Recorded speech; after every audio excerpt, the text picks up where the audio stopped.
প্রিয় চাকরি প্রত্যাশী ভাই বোনেরা, আশা করি সকলে ভালো আছেন। আপনাদের জন্য আরেকটি গুরুত্বপূর্ণ ভিডিও নিয়ে হাজির হলাম। তাই অবশ্যই আপনারা ধৈর্য সহকারে ভিডিওটি দেখবেন। গণপ্রজাতন্ত্রী বাংলাদেশ সরকার ভূমি মন্ত্রণালয়ে একটি পরীক্ষা, সার্ভেয়ার পদের পরীক্ষা 3 মে 2025 তারিখে অনুষ্ঠিত হয়েছিল এবং এই পরীক্ষাটি সম্পূর্ণ লিখিত পরীক্ষা অনুষ্ঠিত হয় এবং এই লিখিত পরীক্ষার রেজাল্ট 4 মে 2025 তারিখে প্রকাশিত হয়। সার্ভেয়ার পদে নিয়োগের লিখিত পরীক্ষার ফলাফল প্রকাশের নোটিশ। ভূমি মন্ত্রণালয়ের রাজস্ব খাতভুক্ত সার্ভেয়ার গ্রেড 14 গ্রেডের 238টি পদে শূন্য পদে নিয়োগের নিমিত্তে 3 মে পরীক্ষা অনুষ্ঠিত হয়।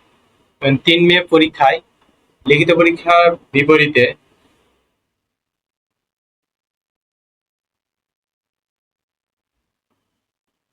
রোল নম্বরধারী সকলে নির্বাচিত হয়।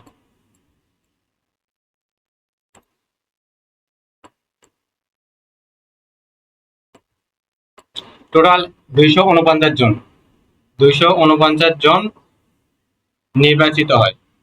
238 পদের বিপরীতে 249 জন লিখিত পরীক্ষা অনুষ্ঠিত হয়। মিলিয়ে 249 জনের মৌখিক পরীক্ষা তারিখ, সময়সূচি পরবর্তীতে এবং অতি শীঘ্রই স্ব স্ব মোবাইল নম্বরে এবং টেলিটক কর্তৃপক্ষের সহযোগিতায় SMS এর মাধ্যমে জানিয়ে দেওয়া হবে। অর্থাৎ 238 পদে 249 জন, প্রায় সমানে সমান লোক প্রার্থী টিকে গেছে এবং খুব কম সংখ্যক প্রার্থী এখান থেকে বাদ পড়বে। তাই অবশ্যই আপনারা ভাইবা পরীক্ষা ভালো করে দিবেন। আশা করি সকলে বুঝতে পারছেন। পরবর্তী ভিডিওতে নতুন কোনো জব সার্কুলার বা গুরুত্বপূর্ণ ভিডিও নিয়ে হাজির হবো। ততক্ষণ আপনারা ভালো থাকবেন, সুস্থ থাকবেন।